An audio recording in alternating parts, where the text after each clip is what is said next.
and Russians. Of course, Russians have more people and they are able to pay more to incentivize Russians joining the army, which we are not able to do.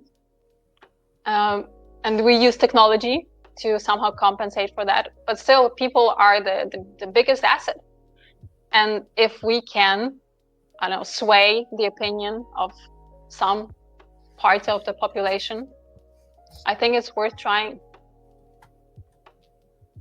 Absolutely. And like working with the minds, right? Working with the minds of people, minds and maybe hearts. And then there's winter coming up. I mean, this is... I apologize, yeah. Jonathan. Friends, it's becoming too difficult. You know, I've been to Kyiv many times. I spent almost a year in Odessa, Kharkov, and Zaporizhia. I can't imagine. I'm sorry. I'm becoming too emotional. I gotta bow out.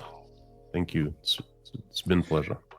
Well, you've been here for much longer than I could have hoped for. And I was expecting to be alone here. I don't know what has happened. Why there's such a crowd here? This is it. Yeah, but thank you. The whole stream's turned into something of a group dynamic. So we'll go with it. But yeah, Konstantin, you've been with us for almost 2 hours. Konstantin, thank you, brother. Thank you so much.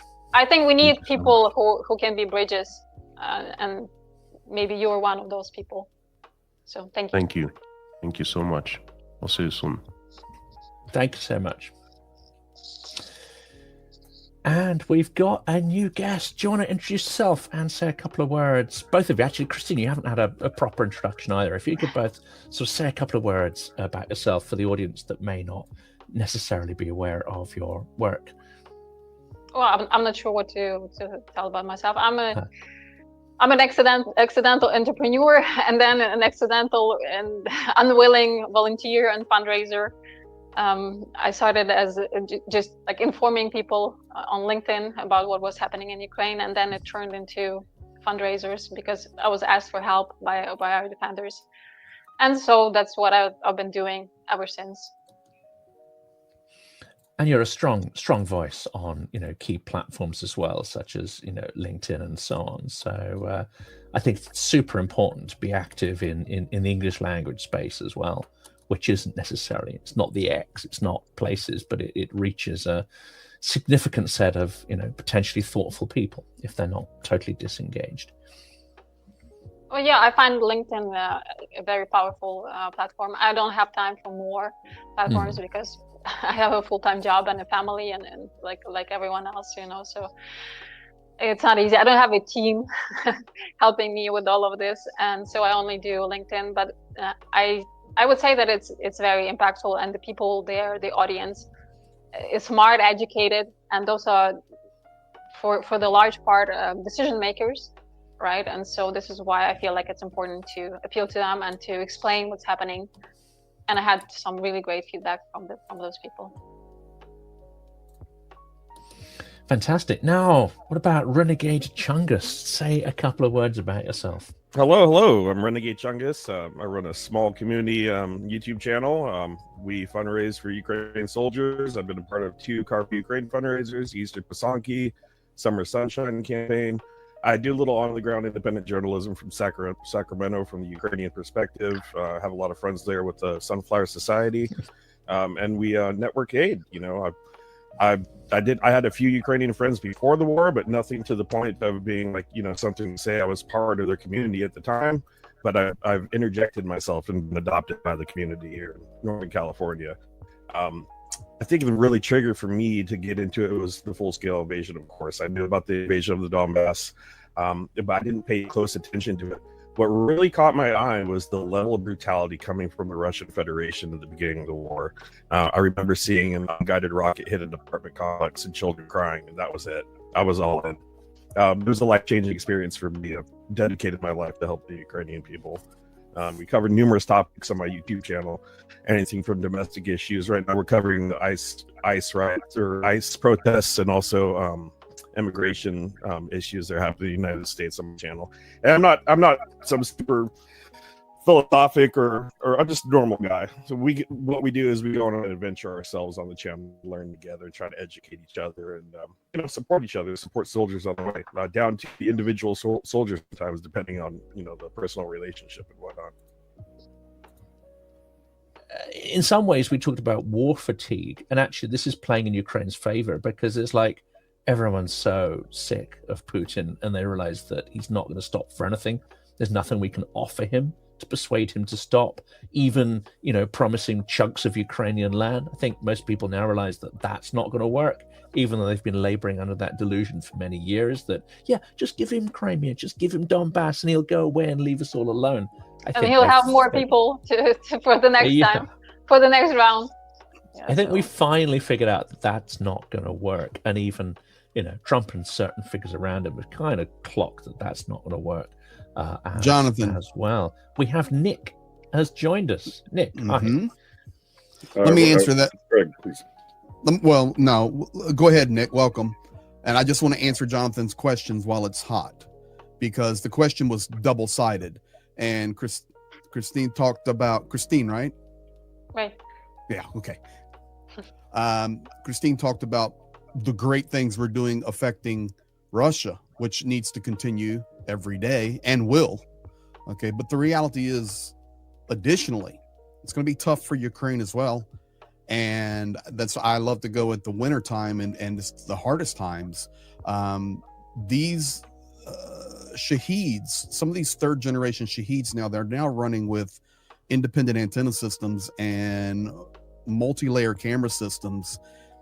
They're adapting. Now, at the same time, Ukraine is adapting. And we can see over the last week to 2 weeks that, sure, they'll hit anything, any target. It's irrelevant to them, but we have seen an uptick on the focused strikes on thermal power plants, gas lines, gas facilities, electrical producing stations, substations.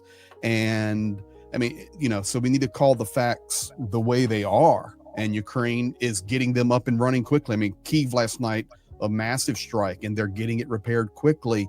And Ukraine this is where air defense and drones and stability comes in to allow time to repair.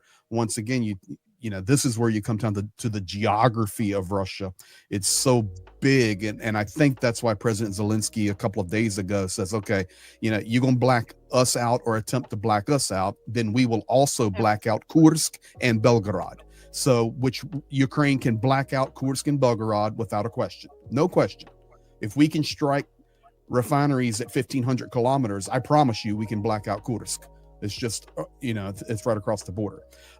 So it's going to be interesting to see how the repair process, the air defense, the protection, so that Ukraine has the ability and time to keep their critical infrastructure running. And that's what we have to watch. Well, I think I looked into the energy situation in Ukraine, and repairs have been mostly done. Yeah, from the amazing. Previous damage, and also the nuclear power reactor, the last one there was just like under repairs, that is coming back online, and so without hits, we could actually even export some energy. But of course, we don't know what's coming. And what is also peculiar about these most recent strikes is that Russia is now targeting a railroad, right? And that's a big one. Good call right there. Locomotives.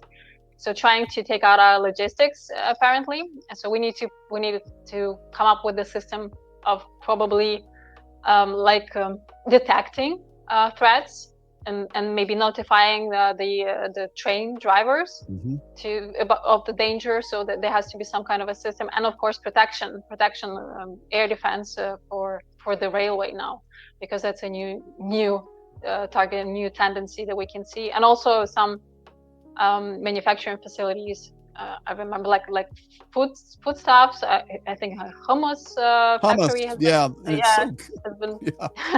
Yeah, many have said that it's like their favorite hummus, and so so they are targeting the railways, so the logistics, the energy, and probably just also trying to inflict economic damage by hitting those production sites. Let's ask Nick to introduce himself, because we haven't interacted before, and I'd love to know a bit more about what you do, and welcome you to the stream. Thank you so much for coming. I'm delighted for inviting me, and delighted to be here, and delighted to see faces I know. So this is wonderful. My name is Nick Suter. I am the host and executive producer of In Time. It is In Time, not On Time, but we are a news and educational channel. We cover Ukraine a lot. Recently, unfortunately, we've been stuck covering the U.S. a lot because, as a news channel, and what's been going on in the United States is trying to convince people that what's going on in Ukraine affects the rest of the world is very difficult, as I think everybody on this panel knows. If Putin is not going to stop at Ukraine. He has made that crystal clear. He wants to reconstitute all of the former Soviet satellite republics. He is, as far as I can tell, and this analogy gets so overused, it's almost meaningless, but he's essentially the next Hitler. And at least if he's allowed to continue. So convincing people of that is difficult, but then you get what's happening in the U.S., which affects Ukraine dramatically. What Trump's mood has a great impact on what support the U.S. is going to get, what support the EU is going to get, and how Trump is going to either help or undermine those activities. So we've been focused recently more on the U.S. because of how concerning what's going on over there is. But that's it. We're a news and educational channel. In Time Show, youtube.com/In Time Show, and we also have Commander Lance McMillan on for downtime. Usually it's just like a fireside chat. We just is swearing okay? Well, I have to avoid. Oh God, Mr. King, I'm leaving at the top of the hour. It's my son's senior day for football, so that's why I've got my football shirt on and I'm ready to have the festivities. I put this in the live chat. I'm not sure if you noticed this, but you were asking for a challenge, and so I challenge you to count to 180. Count to 180 backwards. Without exceeding it. Yeah. So at any rate, oh dear, now I've forgotten what the occasion was to swear, but oh yeah, we have a Commander Lance McMillan staged the Iraq War out of CENTCOM for the 5th Fleet. Speaking of CENTCOM, CENTCOM is in Qatar. The U.S. has made its first ever deal with another country for that country to have a foreign air base in the United States. It looks like Qatar is going to be having an air base in, I think it's Idaho. That is very concerning for a number of reasons. Not any of the reasons I've seen on Twitter. Everyone's like, oh my God, another 9/11. Qatar had nothing to do with 9/11. They wouldn't go near 9/11 with a 10-foot pole. I'm not concerned about that. I have other concerns. Having said all that, that's Commander Lance McMillan. We do that every Thursday. And Tuesday, we usually do sort of a rundown of the news, and we do breaking news, and we're very proud of the breaking news we do. Let me probably go ahead and take this, because in 2 minutes I do have to leave for the game festivities. My son is a senior, and dad can't miss this one. So I want to thank everybody from on my channel, all of your channels. Christine, it's nice to meet you. I know everybody else. Renegade, bless you, bro. And Nick, count to 360. Good luck. JP, Jonathan Fink, I love you. JP, I tolerate. And but this was great, and I'll be listening as you go forward. And you guys out there, make sure the link is here in the bottom, that we support Cars for Ukraine in this campaign for the Autumn Harvest Silicon Curtain. And we thank all of you. To switch to we'll go back, but just to highlight the fundraiser for a minute. So yeah, we're not streaming this on In Time. The reason is In Time doesn't normally do fundraisers where we stick to education and politics and stuff like that for a number of reasons. I personally, on the other hand, will go on to only the ones that I really support, and I'll happily do those.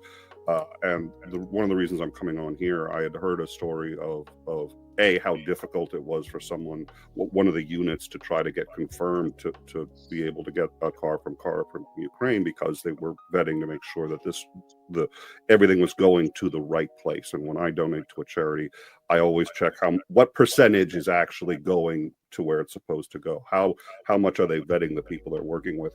And in this particular case, the unit needed a car that had some of the armor removed. And the reason was because they needed speed, not the armor. And Car for Ukraine actually made those changes, and they add gun mounts, and they do whatever each individual unit needs. So I don't often do fundraisers. Again, In Time doesn't as an organization. I personally don't often do it, and this one was one I was delighted to do, because I can't count. I thought I was going to be on for a whole hour. It looks like everybody's just thought, so this is great. I'm going to be on. I'm going to have we're all going to have a great time. But I just thought that this was a really good organization that is clearly, they vet the units. They make sure they don't. It's got to be a challenge. You want to get the cars and you want to get everything over there as quickly as possible. Yeah. But the reality is sometimes you have to slow down to make sure that you're doing it right, and to make sure that because if you get the wrong car to the wrong place, it doesn't help. And it's amazing. Most of us are sitting there going, don't they need tanks? Don't they need... Everybody who's heard and talked about Ukraine understands why we're talking cars and not tanks and not... But having said that, cars is really what they need. So this is a great place for donating and helping out, where it's going to be a help between that and Doctors Without Borders, organizations like that. So I was delighted to be invited. So thank you. Oh, it's an absolute pleasure to have you on here, and I'm hoping that all the new faces that we meet here and I can interact with, and then other people can interact with each other. I think there's going to be quite a bit of that afterwards. So as people starting to get each other on their channels and stuff. So it's got a great network effect as well. And that's what I felt, Christine, when I was in January in Kyiv. It kind of reminded me a little bit about Silicon Valley and when I worked there, which is this sense that people who are actually in action, people who are actually trying to get stuff done, there's this hyper networking thing, and people exchanging details and trying to, cutting the nonsense, cutting the sort of the games, and just trying to figure out, well, okay, is this useful? Is this person useful? How can we just get to the action as quick as possible? There's sort of like a very tight community now, like of volunteers. So quite often I meet someone new, and we have like 10 people that we know in common. We don't know each other, but we know many other people, especially when it comes to foreigners. So I feel like it's a very tight community, and everyone knows each other. Like there was an event by John Sweeney last weekend that I attended, and there were many people that I knew there, and there were some new faces, but still, like, we are all connected, and it helps to meet new people and to learn their stories, to learn their skill sets and where they are from and everything, because then later on you might make connections, right? You're in a conversation with someone else, and it turns out that this person that you just met the other day is a perfect fit for whatever they need, whatever project they are starting in Ukraine. And so I find it very helpful, and that's what I'm trying to do also, to sort of build these bridges between people, between companies, foreigners and Ukrainians, and just to help us understand each other better. Something important, I think that I would like to add, that if someone is against Ukraine or not fully on board with helping Ukraine, it's like extremely helpful to have them come to Ukraine and visit the country. Most of the people who come here meet real people, see the situation for themselves. They're just converted, and it just happens pretty much instantaneously. So we have to get more people in Ukraine, and then have those people become our ambassadors, and bring this information back home and explain how it is, because they will be trusted. They are foreigners. They are not biased like me. Of course, what I will always say that everything is great in Ukraine and so on. I'm Ukrainian. I cannot be impartial, right? I'm biased by default. And so I won't be trusted as much as a foreigner who visited Ukraine, saw everything with his or her own eyes, and came back to report on what they've seen. I had noticed that when Zelensky was in the White House and he invited Vance, and the thing is, I think what you just said is in fact so powerful. The reason Vance didn't want to go is because he knows once he goes, he can't defend his positions anymore. Once he goes and actually sees it, that's why Vance was so hostile to the idea of actually going to Ukraine. But that was the first thing Zelensky said: "Have you been there? Do you want to come?" And Lindsey Graham, who is well, I'm not going to get into my opinions on Lindsey Graham, but nonetheless, he wasn't that pro-Ukrainian until he went there, and he came back and bye, Greg, have a good one. So, finally, okay. Now I feel like I can. Okay, now that he's gone. Now you can relax. Now we got 4. Yeah, you're not getting rid of it, Nick. You're not getting rid of me, Nick. I'm like a tick on your back. Oh, here we go. So, yeah, no, I agree with you very, very strongly. I think for 2 reasons. One, in general, people don't understand what a war zone looks like, both the resiliency and the suffering without going there. And B, the Ukrainian people are more resilient. And this goes back a ways. If you actually look at history, the fiercest Soviet fighters, I mean, to the U.S., to everyone else, they were Soviet. To the Russians, they were Ukrainian. The Russians understood that they were drawing their best fighters out of Ukraine. There's a reason they had most of their nuclear weapons in Ukraine. And when Ukraine split off from, as the Soviet Union collapsed, it became the 3rd largest nuclear power in the world. Ukraine has always had a resiliency and integrity that has you can see it through history. It's been recognized as Ukraine has struggled to be independent, and I think it's hard to see that and not want to be a part of it. It is extraordinary, isn't it? And how many experts thought Ukraine would fall? So-called experts, of course, who had no experience of Ukraine whatsoever, but they may have more experience of Russia's military ecosystem, and they've imbibed all of those narratives and so on, and not intentionally sort of reproducing that, but essentially echoing either delusion or propaganda. Whereas people who'd actually trained with the Ukrainian army itself from the 2000s onwards had a very different view that no, they'll fight and they'll have a very good chance of not falling. It's a completely sort of different impression from the reality. I think it reminds me of It reminds me going back to a clip I saw of a little Russian lady who was absolutely berating some of the people online about the old Soviet Union and who the Ukrainian people were, and that the Russians didn't have the capability to make nails without the Ukrainians back in the Soviet Union days, and among other things of pleasing their women and whatnot in the conversation. She was very, very vulgar about it. I don't know what happened to her, but it was a very interesting conversation she was having. What I wanted to say that Ukrainians, we are just very peaceful, and it could be misleading.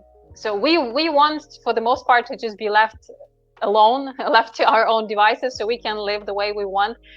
Some friends of mine say that we are a bit like Italians in this sense, that we like to enjoy life, enjoy food, just have a good life, but also take care of your home, right, and arrange everything and take care of everything around you. But if you try to bully us, if you try to conquer us, then we become fierce. Then we just don't tolerate it. Yeah. So we are peaceful until you poke us. And so some people were afraid of poking the Russian bear, but it's actually much more dangerous to poke Ukrainians, I would say. Don't poke the Yanota or the. They say we have this community of like a sort of informal think tank, and they call themselves like honey. What is it? What's honey the name? Badgers. Honey badgers. Yeah. So Ukrainians are like honey badgers. Even if you're a lion, you would not want to go against a honey badger. Well, and since they've been saying, since Russia invaded, that Russia is the second best army in Ukraine, and now Ukraine has, of course, taken some of Russia's land, making the Russians the second best army in Russia as well. It's really, I was going to say, and so I'll say it. It's got a context I think everybody here is going to understand. It's a joy to watch. It's a joy to see Zelensky taking really a role that Winston Churchill defined. But there hadn't been a leader like Churchill before, and now all of a sudden we've got Zelensky. He is a once in a generation kind of leader, and you see him. He doesn't get rattled. He doesn't take it personally, but he doesn't stop. And he is relentless, but he is relentless with grace. And that is something that has served the Ukrainians unbelievably well, but is just something, it's not something, the leaders, I've worked in politics in the US. I was a part of the Obama campaign. I was very proud of Obama as a leader, and very proud to work on that campaign. But Zelensky is something different entirely, and it's a genuine pleasure to watch how they respond to this obviously unbelievable crisis.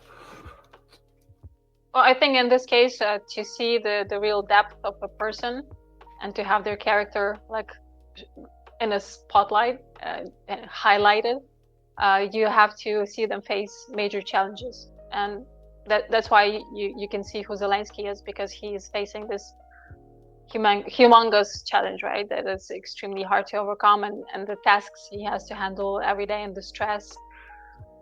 Yeah, and that's why you can see how I don't know the depth of his character and the strength. That was Martin Luther King Jr. said the true measure of a man is not where he stands in times of comfort and security, but where he stands in times of trial and tribulation. And if you take a look, if you contrast that to our president in the United States, he only wants to be photographed. He only wants to be seen when he is at the highlight of opulence and comfort, right? The White House is going to be gilded in gold, and Zelensky doesn't care. He's the suit and tie thing is a genuine issue. The reason it's an issue is because the U.S. is making it an issue, because we care about the pomp and circumstance. He cares about getting things done. He doesn't mind going up and talking on a microphone as bombs are going off around him. Trump will not go on air until the tint of orange is exactly, shade number 72 or whatever it is that he needs. And it's a stark contrast. And you can see why Zelensky himself is in some ways so offensive to Trump. And Zelensky knows it, doesn't take it personally, and in fact plays into it and just plays right into the ego, plays right and knows what, and it's just here I am fawning over somebody else's president. Can we borrow your president for a little while, please?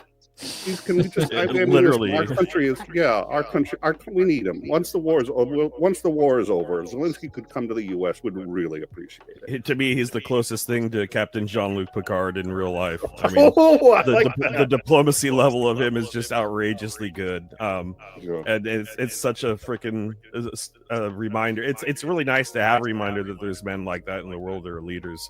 Especially being in the United States right now, seeing all the atrocities that are happening, seeing all the human rights violations, alligator Alcatraz being built in the middle of the Floridian swamp with people suffering, being mistreated out there. The lights are never shut off. It cost $450 million to put that facility up. Now they actually were going to close it, but now there is a hold on the order to close it, which they are now going to receive another $609 million on top of that to build more. It's nice to be able to look overseas and say, hey, there's still leaders out there that actually represent something good and aren't just all about money and fame and greed. And, people like Zelensky, that man, you'll never see another man like that in your lifetime. They come once every other lifetime. And yeah, it's really nice to see. I would love to borrow him here for a bit. You know, if you ask Ukrainians, we can give you many reasons and many things that our president has done wrong. But I guess I won't be going into that here. Yeah, but at the same time, if you remember the protests when there was this law that was supposed to restrict the independence of our anti-corruption organs, right? The protesters were very clear that this is not about Zelensky, that no one wants him out of the office, because we understand the limitations. We understand some maybe not like some weaknesses, but we also know that right now we have to be united, and we have to stand 100% behind our leader, behind the person who represents our country. And history is messy, isn't it? I mean, history is terribly messy. Absolutely, we forget that Churchill made innumerable catastrophic errors of judgment, but that's almost inevitable. And some of those errors of judgment cost vast amounts in terms of human life. That's not to say that every one of his views was fantastic. You know, if you're in the Indian subcontinent, you're going to have a very different view of him and certain imperial perspectives, which he had. Again, you might not be able to see the positives because of those sort of, you know, negatives, and that's not to say you'd be completely wrong. But it's messy, and individuals are complex, and I think, you know, it's only going to be in the long perspective that people will be able to kind of judge the good from the bad in that sense. So for people who see the world as either all good or all bad, you can sit there and say, look, Churchill drank a lot, made a lot of mistakes, and still had this hugely positive impact. Zelensky has made mistakes. Everybody makes. Greg Terry makes more mistakes than just about anybody I've ever met, and yet you can still like the man. You know, if he's not watching, it's probably not nearly as funny anymore. I just, what can I say? I love to give him a hard time. It's one of my favorite. You know, if I had realized Greg was on air, I would have joined a lot sooner. Anyways, no, I think that messiness, because we all have that in common, it's actually empowering. It's empowering because, and you had mentioned hope and joy and trying to find, and Ukrainians seem to do that best, or better at least, than Americans and many other countries. And I think it's because they've been through so much suffering that they've learned to. What was the oh God, it wasn't Hawthorne, suck on the marrow of life, to actually dig deep and find all of the joy that you can out of life, whether that's your children, your home, and your community. And I think that's easier to do when you recognize the light and the dark of all of those around you as well. When you think about people who go through the war, like the soldiers on the front lines, you would think that witnessing the war and the death every day, they would become maybe more cruel, and they would perceive death as something like normal. It would be normalized, right? But at the same time, you see them saving all those animals. You see them snuggling up to cats and dogs, because instead of perceiving life and life's loss and death as something normal, they appreciate the life much more for that reason. So it actually has an opposite effect on people, and they want to protect every single life, the smallest life, everything they can do. Just a I don't know, a tiny squirrel, a kitten, everything is suddenly more precious.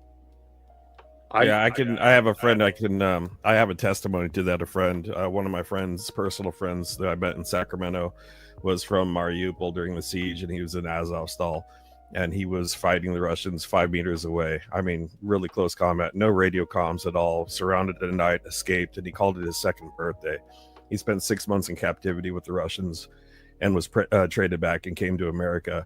And you would think someone who had been through all that trauma and all that war, you would think a different person, but he was the nicest, most gentle man, with great humility, most humble, caring. handpicked me to be at his baby shower because he could tell I had a big heart too. Just a beautiful human. He actually had to go back. Our immigration system here failed him, which is a bummer for the, it's a really shame we can't make room in the United States for a hero of that caliber. We need men like that here, which is a whole different topic to talk about. But the humility of him, his care for others. I mean, this man made his kid move so I could sit at his table. And he gets standing ovations everywhere he goes. The kid sat next to him, but he made room for me at his table. It was it was really beautiful moments like that that make me think how war does affect people. I guess it could go either way though, but from my experience, what I've seen, it's changed people for the positive as well, as far as their character. The only reason we as a species have evolved to the dominant species on this planet is because of compassion. It's because of our ability to understand and put ourselves in other people's shoes. We also have aggression, which we absolutely needed in order to hunt, in order to maintain our own safety. But as we evolve, compassion becomes more and more important. Without it, as we gain the ability to destroy ourselves, to destroy our neighbors, to destroy everybody, if we don't have compassion as our ruling, and it's not, it can be a choice, but as sort of our ruling instinct that it is a part of who we are, we will destroy ourselves. Let's turn to our two fantastic guests. We'll get them to introduce themselves, and then I'm going to have to take a little short break just because it's been quite a long time on the trot. But we'll have enough people, on the screen to have a robust discussion. I'll take a little 10 minutes out. Theo, you're here first. Say hi. Tell us a little bit about your project, your channel, who you are, your background, and then we'll get to Zarina, who I know a lot of people will recognize. Hello, wonderful to be here. Thank you very much, John, for inviting me on. So my name's Theo Thorpe-Mullis. I'm a British journalist. I work in the UK and I work in Ukraine when I can get there. I'm a former London police officer, worked in human trafficking, and I resigned to start this project called Dictators v Democrats. And I track the global conflict between democracy and authoritarianism as it's growing and it's accelerating apace. So I have a Substack of the same name with weekly roundups, etc. And I run a podcast called Dictators v Democrats, Why We Fight, where I talk to those who are on the proverbial front lines of struggling for democracy. The latest episode is with Mr. Oleg Magaletsky of the Free Nations Opposed Russia Forum, but I've interviewed everybody from protester against Vucic's regime in Serbia up to General David Petraeus, who I was very, very lucky to get an interview with. That's me. What was your name again? I'm sorry. Theo Althorpe-Mullis. I put it in the chat. It's got ridiculous spelling. Zarina, welcome. Well, hi, Jonathan. Hi, everyone. And my greetings to the audience. I'm always very grateful for people who take time from their busy life to stay with us and to be aware of what's happening in the world, and particularly in Ukraine. And thank you, Jonathan, for this heroic effort. I know there's a very noble goal, and I hope we can reach it. It's very needed. I'm talking to you from Ukraine. And as far as the horrible spelling of the names goes, I probably can win this contest. My name is Zarina Zabriskie, and anybody who can say it right from the start go will get a prize. Truck probably. And I am actually not Ukrainian. My family roots were from Ukraine, but I'm an American journalist, and I've been based in Ukraine since the start of the full-scale invasion, writing for Byline Times, which is a British newspaper. Excellent, by the way, I recommend. Euromaidan Press, that's a Ukrainian newspaper in English, and a number of other publications, including BBC News, my small Californian newspaper and whatnot. Basically, I'm trying to reach the global audience through any way, any means possible. And my last effort was filmmaking. And so I have recently completed a full feature documentary called Kherson Human Safari, because I've been based in Kherson for the last 2 years, and I continue to be based in Kherson. And as it turns out, I'm currently working at the second film, and there will be a trilogy. So that's pretty much about me. Well, we're going to divert a strand, particularly while we've got you for a few minutes. And I think it's something that everyone's going to want to pile in and actually ask questions about. But you're in Kherson. You actually helped to break this story about the human safari. And it's been very difficult to get narratives to kind of cut through into Western media. But, you know, at the point we started to cover that, it really did break through and it grabbed some attention. It is, of course, horrific as well. It tells us a lot about the Russian war machine and how it operates and the extreme, I would say, sadistic brutality of it. But you're there in Kherson in what is incredibly dangerous circumstances, covering the human safari. So that's the background. But I'm sure everyone's going to have, you know, some questions to ask. My one, before I duck out just for a few minutes and take a little break, is going to be, you know, is it as intense now as it was? Is it getting worse? And who's left? What persuades somebody to stay in a city that is under so much appalling duress, especially when there was so much optimism when it was liberated? Thank you, Jonathan. Yes, I believe that people have these associations of this happy, liberated Chersonians, and later on, perhaps of the flood, when people were not as happy because they were flooded in a very horrible way. However, the war never stopped, as Jonathan knows, because we've been doing these interviews for quite a while.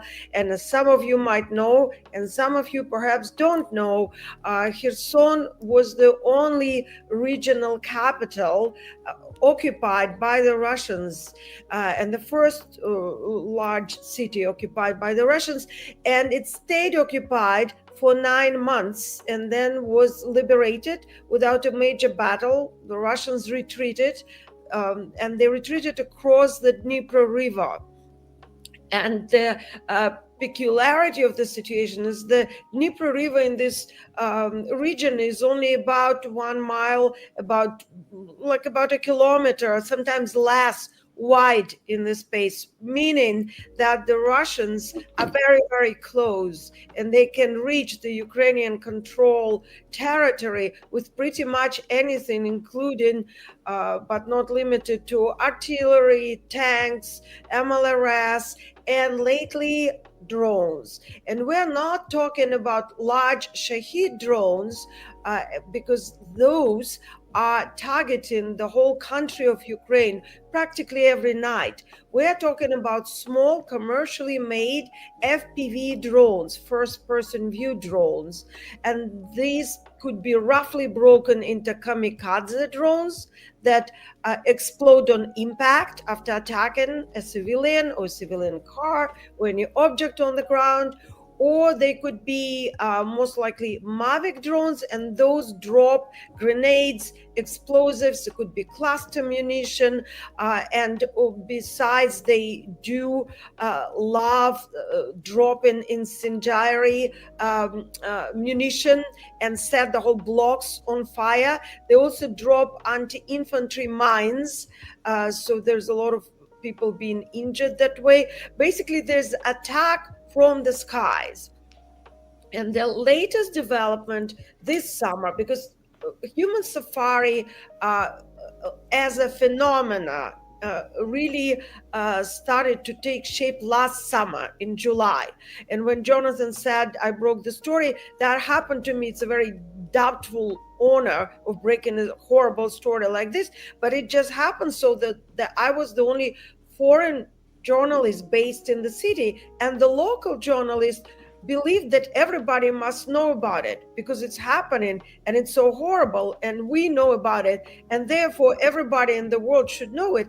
While in reality, even people in nearby cities of Nikolaev and Odessa have never heard about it, and people didn't believe that it's possible. And it took quite a while to assure my editors that in fact it's the reality.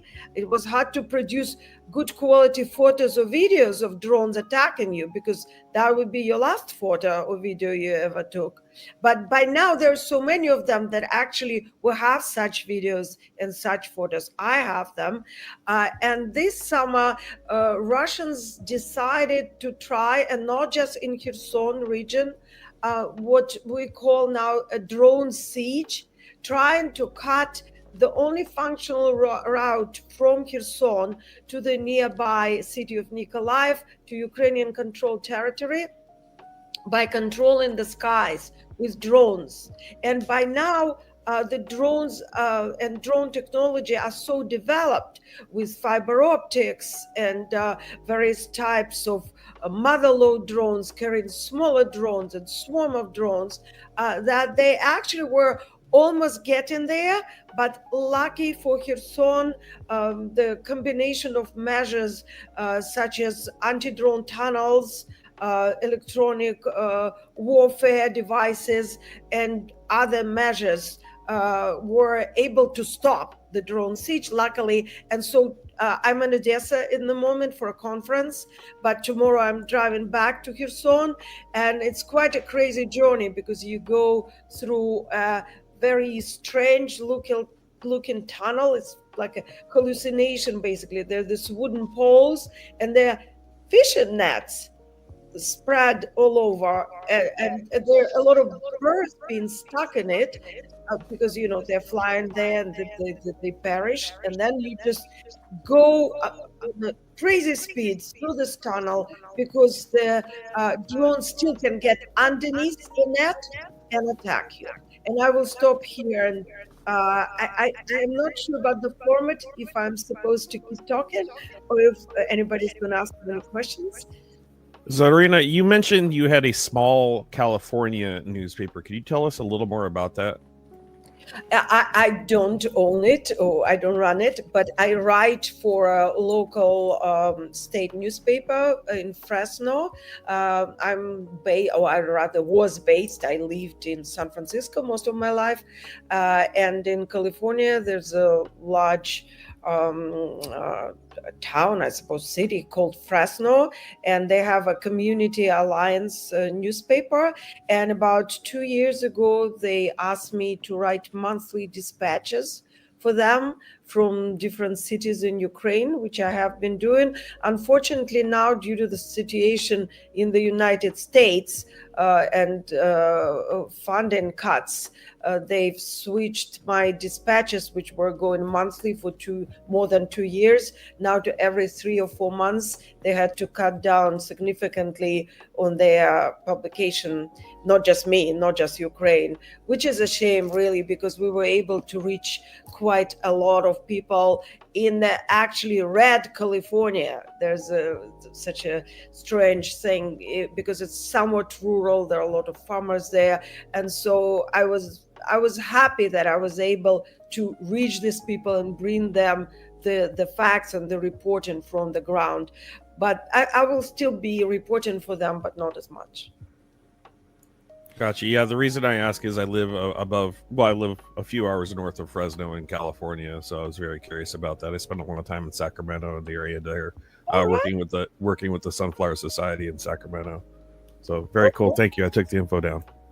Right. Well, thank you. And nice to meet everyone. I'm catching up as I just joined the stream. Sorry, it's been a very busy day because I was at a Kherson conference, the development and recovery of Kherson region, which is held in Odessa for obvious reasons. It's way too dangerous. And we had a lot of foreign guests, United Nations and Red Cross and so forth. So it was a whole day conference, and it was a very strange feeling. I am actually in the process of editing a little video report, which I share on my social media, because on the one hand, there are these wonderful international organizations, optimistic, generous, sitting there and talking about how they are going to renovate and rebuild Kherson. And on the other hand, there are people from Kherson and people who live in Kherson like myself who know that at this very moment the city is being destroyed. There are people being killed, and there bodies in the street, and everything is on fire. And it's such it's almost delusional in a way. It was a very jarring feeling, and I had to force myself to make sense of it and find the positive angle to it. So I spoke to a lot of people, and there was actually a good explanation. One ambassador for Khersonian region in Brussels explained that at some point there will be the end of the war, and we believe there will be Ukrainian victory. And at this point, there will be a need to build back and to recover. And European entrepreneurs are so slow that they need time for the concepts to be introduced to them. And so doing it now is actually wise, which made sense when he put it this way. But before he phrased it this way, I couldn't get my head around it. So it was a rough day in a way. But getting back to Kherson, I left about 4 or 5 days ago because I was invited to speak in Lviv at the Ukrainian media conference. And so, of course, we always say that Lviv is a safe place, but at the time when I was there was a massive attack, horrific attack on Lviv. So I was just leaving when it was happening. So there's really no safe place. I've been in Odessa for the last 4 days, and every night we have Shahid attacks, and parts of city gets on fire, and in the morning there are a number of areas in Odessa that are cut off from power or gas or whatever. But that cannot be compared to Kherson, which is really hard to put in words or describe just as is, because as one young woman told me in an interview today, life there is not normal, it's not life, and we might not live to see tomorrow. Attacks are every hour, and they are, as I mentioned before, from all kind of weapons, small drones being probably the worst, because when you leave the house, you have to look up to watch out for the drone. You have to look down so you don't step on the mine. You have to look left and right because the cars driving by are afraid of drones and driving like maniacs. And there's a lot of accidents, traffic accidents. And when this happens and the police arrives, the Russian drones arrive too, and they target the police. So yesterday, there was 2, I believe, policemen, traffic police killed or rather injured heavily by such drones during an accident. One person was killed, a civilian, a maintenance worker working on the water pipes, the previously damaged by artillery. And it's just this vicious circle which never stops. And of course, I didn't forget, but I have not yet mentioned CABs, which are guided aerial bombs, and they differ in size, but they are big. And when they are dropped, everything around shakes, windows breaks. Even if the bomb didn't hit your building, the glass will break. So by now, practically no one has glass in their windows, and Kherson is called the city of wooden windows. We have plywood. I have plywood. My neighbors have plywood. You get used to it in certain ways.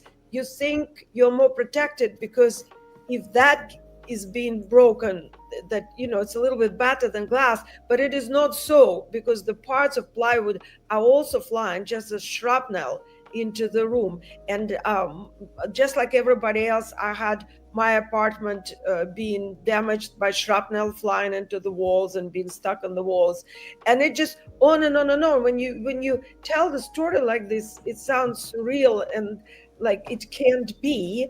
And as Jonathan was asking before he left, how is it possible that people are still living under such conditions? Well, there are many reasons, from logistics.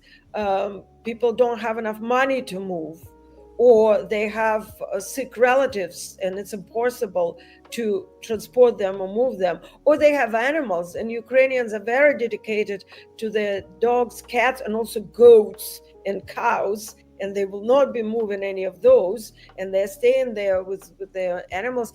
One old lady at the most dangerous region called Island. It is an island, and the bridge is broken, so you drive there with this huge hole around it with the drones chasing you, and she refuses to leave, and the reason was the pigeons. She feeds the pigeons on the island. It doesn't want to leave them. And of course, a lot of it is just justification. The reason being, it's really their home. It's all that they have. It's all that they know. And they are reluctant to abandon what they have. So it's resistance in many ways. But what I also want to focus on and mention, and that's a big part of my film, and it's a big part of my second film, that despite all these horrors, people are somehow managing not to be miserable and not to stay depressed. There is this rich cultural life, which is, also hard to believe. There are theater shows and premieres in basements, in bomb shelters. There are poetry readings. There's a new restaurant that opened just during the attempt to establish the drone siege. There was a new restaurant serving Khersonian dishes, Kherson cuisine. Very proud, There are little cafes. They love their coffee. So little cafes pop up here and there all the time with like funny, gimmicky decor. And Kherson is a very athletic city. So they have everything from dance studios and yoga studios to boxing rings, all of them somewhat in secret. You have to know where you're going. Like to go to the theater, you will not be seeing a poster and decided, oh, here you go online. I'm going to a theater this Sunday. You will be on the list of theater goers, and people would know you, and you will receive this private invitation. And then that's because if the Russians know that there are gatherings of people for any certain reason, they will target this gathering. So it's very, very dangerous. And obviously, I've been there for so long, and I love the city so much. And I can be going on for a long time, but I'll open it up for questions again. I saw Theo had a question earlier. I wanted to make sure that, there we go. I'm just wondering, as a journalist myself, how do you operate as a journalist under such circumstances? And do you find that press badges, etc., are basically impossible to wear? It's a great question. It's a bit of a dilemma because by the Ministry of Defense accreditation rules, we are supposed to be wearing not just the press badges, but the helmets and the bulletproof vests with press indicated on them. Also, it's not just the requirement, but also there is a shrapnel flying next to you. This bulletproof vest will come handy. On the other hand, the Russian drone pilots will be delighted to see you wearing that. It will be like Target store in the States, here, shoot here. So you kind of you decide if you go in if you have a permit, you have to have permit for pretty much anywhere you go, special permit. So if I have permit to go work by the river, which is the most dangerous spot, close to Antonievsky Bridge, for example, and it's very, very hard to get the permit to go there because they don't want you to be killed. So it's difficult. But if you go in there, you will be wearing the jacket, otherwise, it's just suicidal. But then you will be covering it with some jackets so they don't see what you're wearing. And you certainly don't want to walk around saying press all over you. 2 years ago, when we just started to work in Kherson and human safari wasn't the case, we would do that and it worked very well. In fact, when people see you wearing this press sign, many of them want to come and talk to you. So that was an advantage, but now it is not. So it's it's difficult.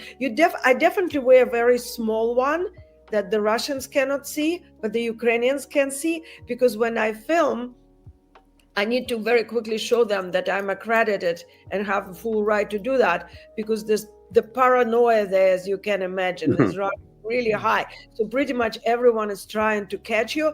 But I don't have this problem anymore because it's not a very big city, especially in the center. There are not so many people. And after I made this film and interviewed with all the local press, people know me as like, it's Zarina, whatever, like she's okay. So, but I spent 2 years to get to this point. And when our colleagues arrive in, that is a problem. And why do you think the press badge is such a target for the Russians? Why is Ukraine target for Russia? I mean, in my experience, and I've been, even before I became a war correspondent here in Ukraine, for 10 years, I've been writing about the Russian propaganda, hybrid warfare, the intentions, and so forth. So I know them well. I also was born in the Soviet Union and part of my life was spent there. So I know the subject quite well. So my suggestion, do not ever ask why Russians do this or that.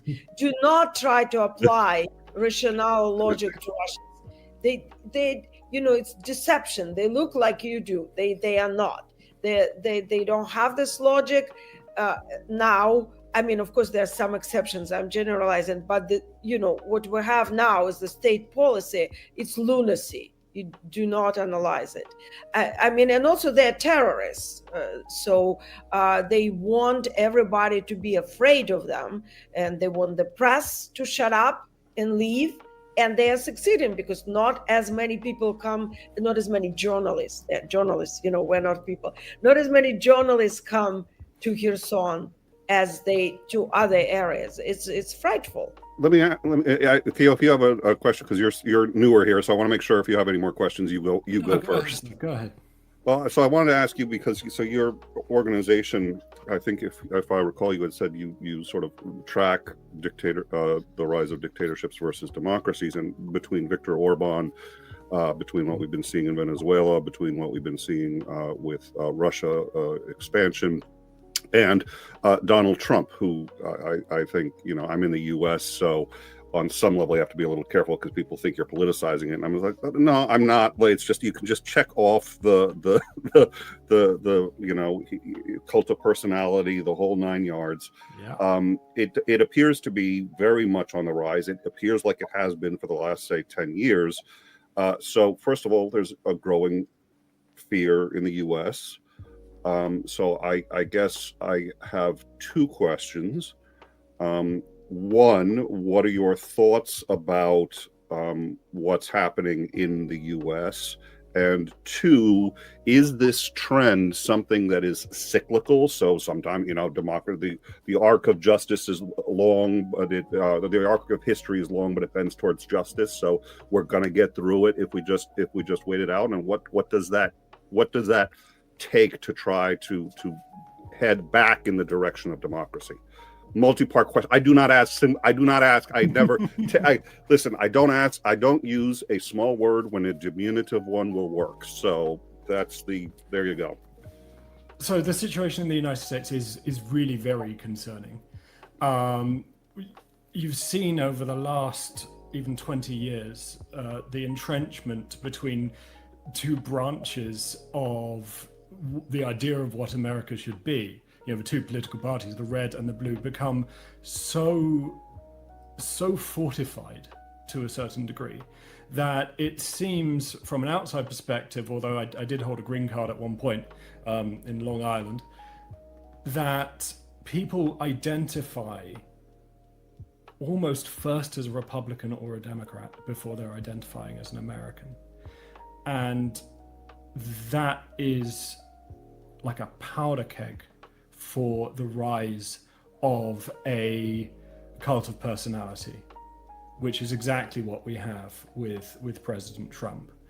And the way he's governing, sending troops to any city where the local mayor, governor of the state, etc., irritates him under the guise of law and order is exactly what you said earlier, almost straight out of the playbook. I mean, somebody who's written about this extensively is Professor Timothy Snyder, and he describes modern tyranny as terror management.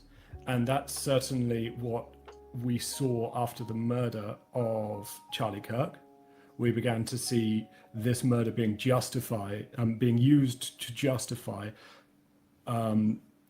things like Antifa being declared a terrorist organization, although it's not an organization itself, and more troops being sent to various cities, further repressions, and attacks on freedom of speech through not necessarily the state, but pressure on private organizations. Hence, Mr. Kimmel being suspended, and then a different backlash led to his reinstatement. And as for, is the trend cyclical? No, I don't think it's cyclical. I think history in general leans towards authoritarianism. If you look throughout almost all of human history, democratic free societies tend to do well, but they tend not to last in the long run. And that's because democracy, freedom, etc., they require effort. They require the effort of the entire population and a bit of a consensus on what that looks like. And that's something that the authoritarians, the crinks, China, Russia, Iran, North Korea, have cottoned onto. And they realize that democracy existing anywhere in a globally connected world is a threat to them. So they will move to undermine it, and they will move to undermine it if they can't do kinetically, which is exactly what Russia is attempting to do in Ukraine. Then they will do so through other means, through funding of media organizations, through disinformation, misinformation, and through pushing any divide that may exist in the democracy. In democracy, there should be differences. Diversity is a very important thing, but pushing people apart. And at the moment, it is succeeding because our democracies, I do not feel, are built for a globally connected world. All right. If there are no objections, what I think I'll do is, just since Jonathan's not here, I'll introduce our two new. You guys made it. Oh, were you going to say something? Before we do so, and it's great to see Phil, whom I know for a very long time. Hi, Phil. Yeah. Hello, Zarina. Hello from Lviv. Oh, you're in Lviv. We just missed each other. I was in Lviv. I know. Now someone were here. Well, we'll talk about it. So we'll nice talk about it.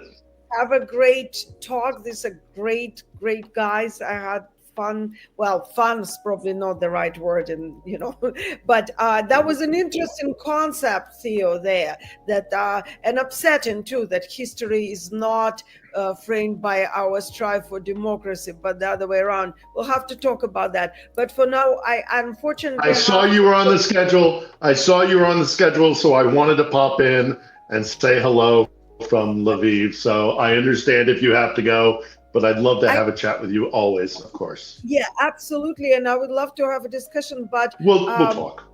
The French are very receptive to my documentary. And so yesterday we had the second film show and screening in Paris, and today it's Lyon. So every night I'm doing Q&A on Zoom, of course, answering the questions, which is great. That was the intent, to bring this knowledge to the people, and it's working. So I'm unfortunately and reluctantly, I have to bid goodbye now. So thank you so much. Pleasure to meet you. Thank you very much. Just, I'm just glad to have seen your lovely smiling face. Take care. Yeah. And bon voyage. Best of luck. Bon chance. Bye. My suspicion is everybody here knows who you are, Phil. But having said that, why don't you introduce yourself now? That if you were coming just to say hi, guess what? You've been roped. You are stuck here. I've been dragged in. This is now my third appearance on the marathon podcast here, which I don't regret at all. I will openly admit that the group who invited me to Lviv to open 5 pediatric operating rooms had a good night, goodbye dinner, and so some vino was imbibed, and I won't take any I won't take any shame for that, but nevertheless, I'm a journalist who's been covering the former Soviet Union starting in the Yeltsin era. Of course, following through the Putin era. I've been coming to Ukraine since 2001. I'm additionally a war correspondent and a war journalist who was the deputy bureau chief for CBS News in Baghdad, and was one of the first boots on the ground in Afghanistan after 9/11. I was on Maidan in 2014.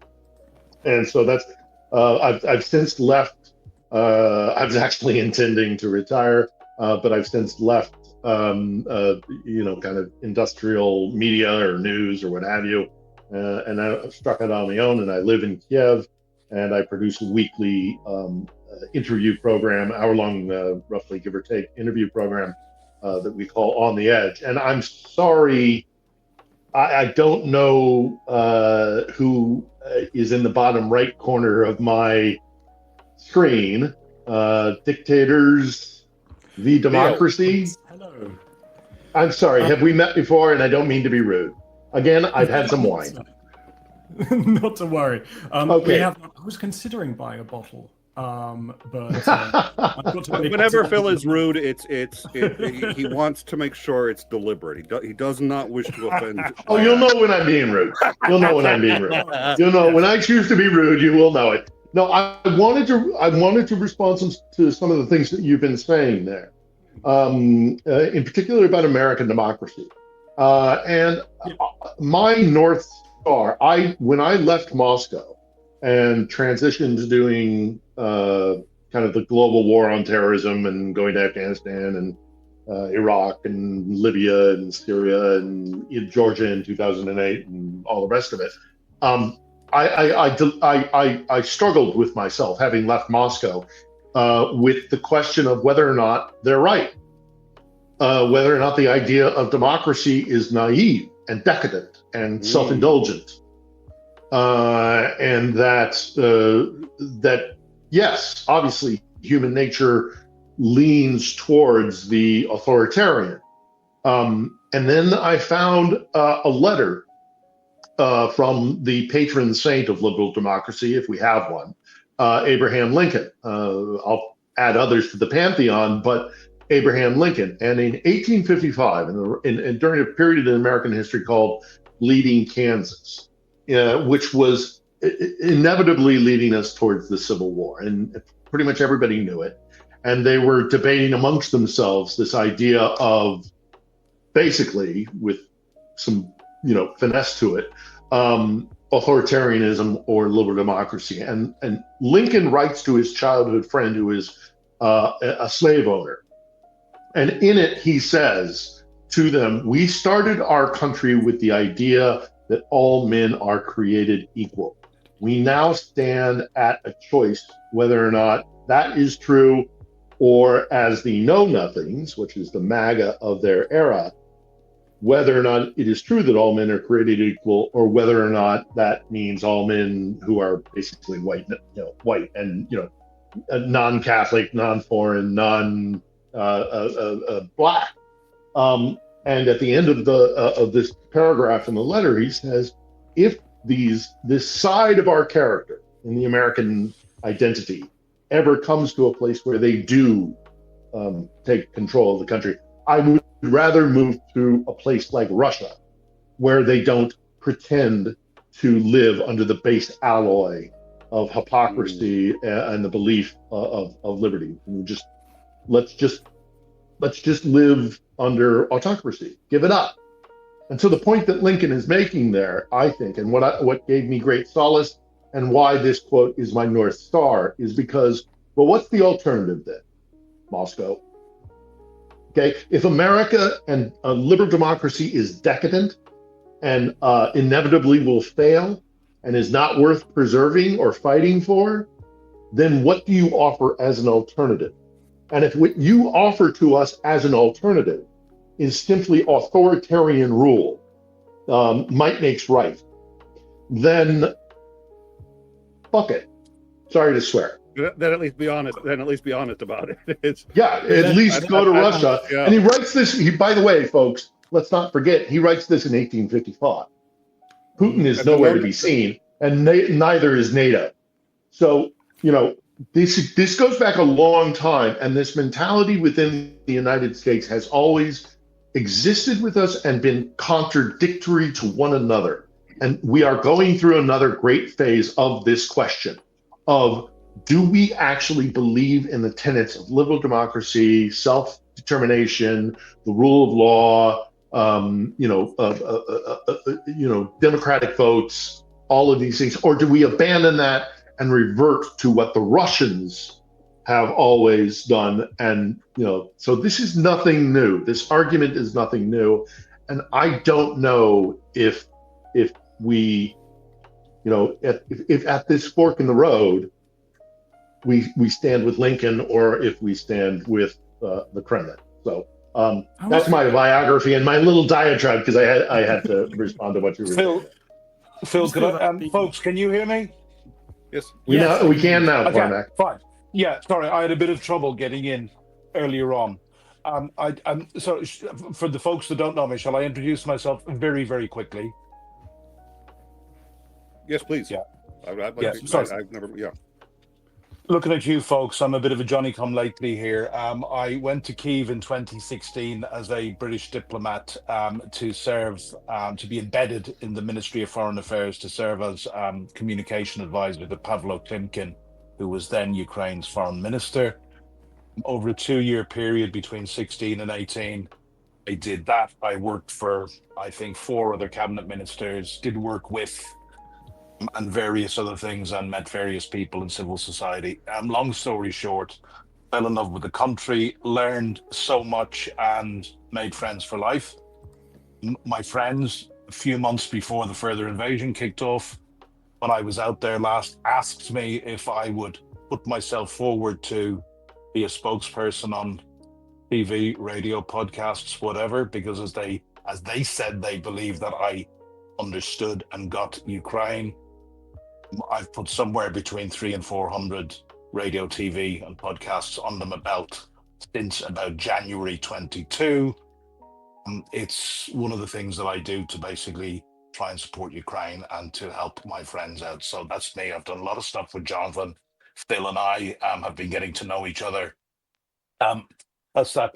Can I just make one comment, Phil, on what you said? And I was very interested recently to read the there's a democracy audit that is carried out each year by the Economist Intelligence Unit, and for 2024, we haven't got 25 yet. 2024, it clearly shows that since about 2020, democracy is in decline. They rate full democracy, flawed democracy, and then we have autocracies. Effectively, there is less than 10% of the world that they put in full democracy. Spoiler alert: the United States a year ago was not considered a full democracy. It will be very interesting to see how they're rated when they come out with their next report. Yeah, I'm sure Trump will tell them how to rate us. Trump will explain it to them. It'll be fine. He'll sue them before they have the next report out. Exactly. It's just, I think it's in the West, we grow up. My new favorite word is cosseted. We grow up fucking soft. We take freedom for granted. Maybe people like Phil, who have been out in the field, take it less for granted. But, I've a degree in politics. I've been a student of history all my life. My education really started in 2016 at the tender age of 53 when I went out to Kyiv. That's when my education really took off. And I'd been going to what I call the Eastern neighborhood, former communist countries, for 2 years. At that stage, I'd been invited out to speak on government communications because the UK government is considered very much on the civil service level as a best in class there. So I'd started to develop a real interest in the journeys that everybody in the area seemed to be on in terms of trying to get away from autocracy towards democracy. But yeah, I just reflect on the fact that less than 10% of the world actually lives in democracy. And when we come from the West, we take these things for granted. When I went to Ukraine, I started to meet people, and then I started to become friends with people, and some of those people will be friends till the day I die.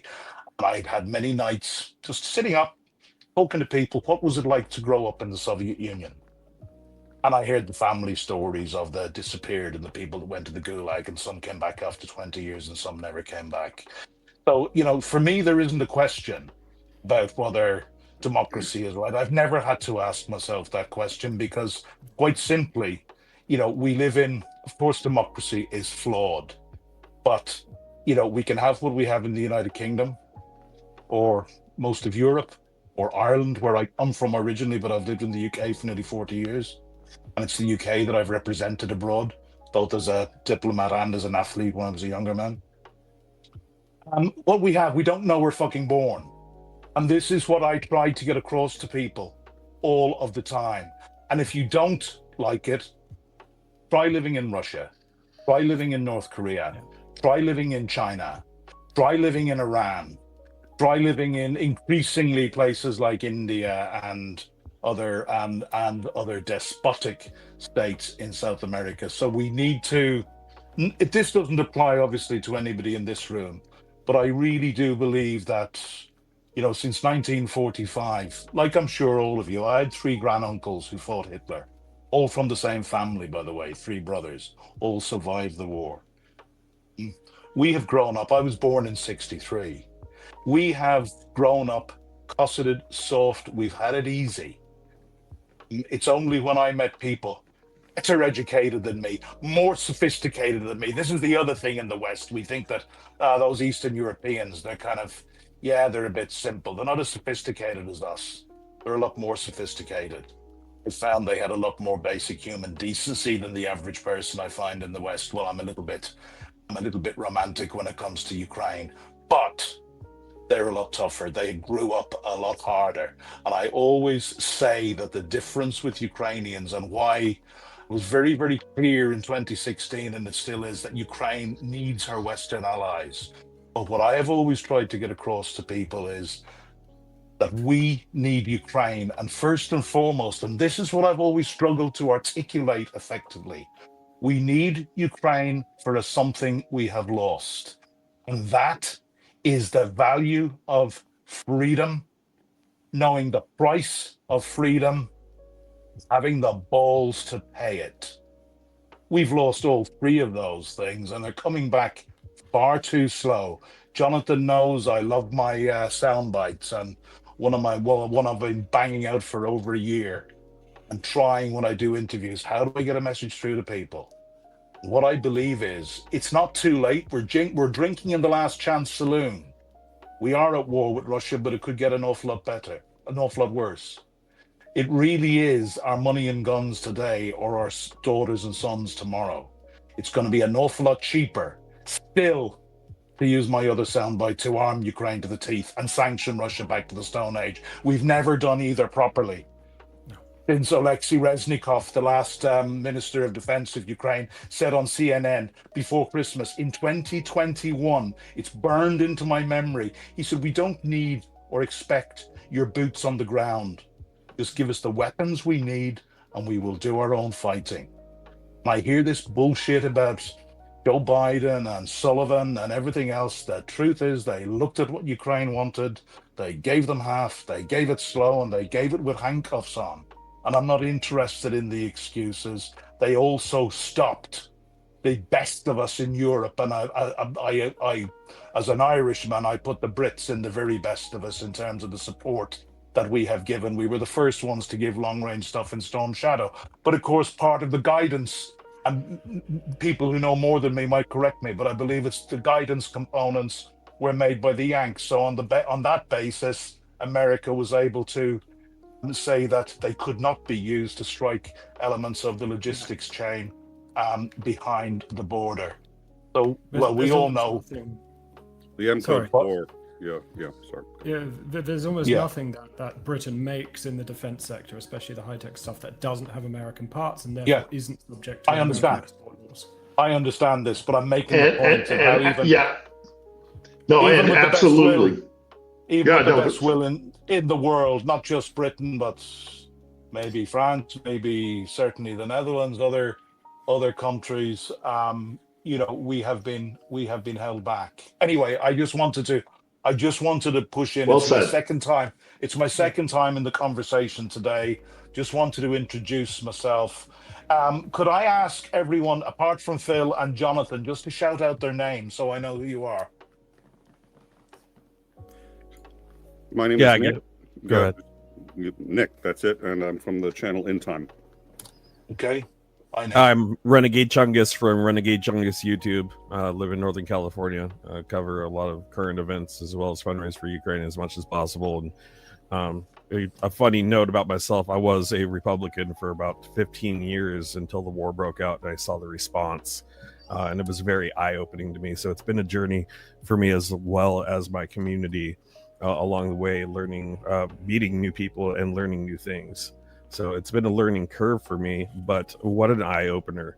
What an eye-opener for me to see federal guards fighting men in frog costumes in Portland, Oregon, and the real patriot is inside the frog costume jumping around. It's been a really eye-opening year for me and also members of my community. I'm actually checking out right now, guys. Thank you very much for your time. I have other arrangements. All the best to Northern California. I'm an East Bay boy, partly. So thanks for joining us. Thanks for stopping by. I didn't say thanks to Zarina. She popped off while I was taking a break, but I hope that was interesting. She had another film. She's promoting her film in Lyon, and I think she had to pop off for that. So. But I hope that was interesting to you guys and the audience. And Renegade Chungus, let's catch up again and let's dive into your story in a bit more detail on a dedicated kind of conversation. Same with Nick there. Before we jump off, I want to draw attention to Cart for Ukraine. It's the campaign. We need to drive this further. We want to get the overall campaign. I mean, it'd be great if I catch John Pierce. It's not going to happen. But what we want to do is by the end of the day, we want the overall campaign to have met its target. We don't seem to be too far away there. The end goal is 110,000 euros. We're at 94,287. We've already closed more than 10. I think it's more like sort of 15, 20 from what I can tell today. But, we will get an update a little bit later. But we can definitely top that out before we finish. And then get those trucks, the target, over to the brigades that need them. But thanks so much for coming on. Absolutely, guys. Take care. Good luck on the whole adventure. Bye-bye, Renegade. Nice to meet you briefly. See you soon, Chungus.